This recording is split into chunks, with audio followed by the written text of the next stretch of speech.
This is a company in northern Denmark that designs and builds equipment to counter the drone threat.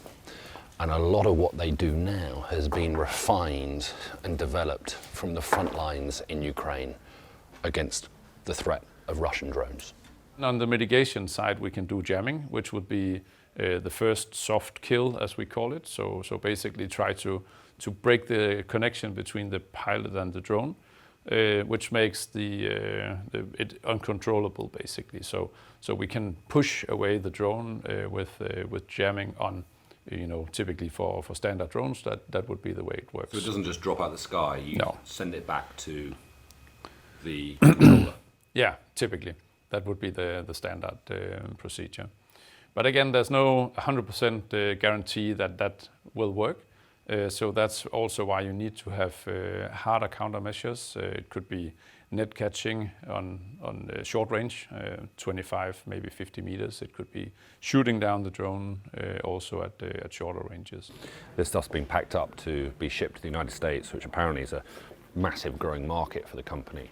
Now, look, I mean, this stuff is not cheap, obviously, but you compare it to the alternative, which is to send up modern fighter jets and use air-to-air missiles to shoot down what is often a very cheap mass-produced drone. You can see why this is a far more attractive and financially sensible option for governments and militaries now.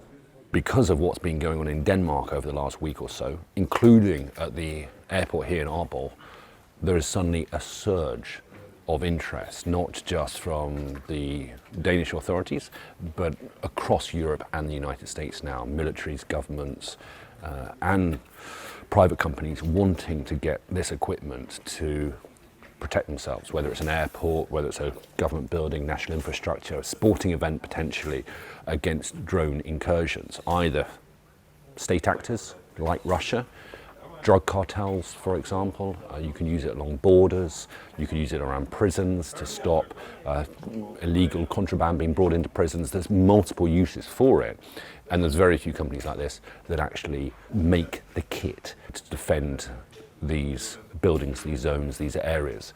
So it is suddenly becoming one of the kind of the key bits of defence equipment sought after by NATO militaries.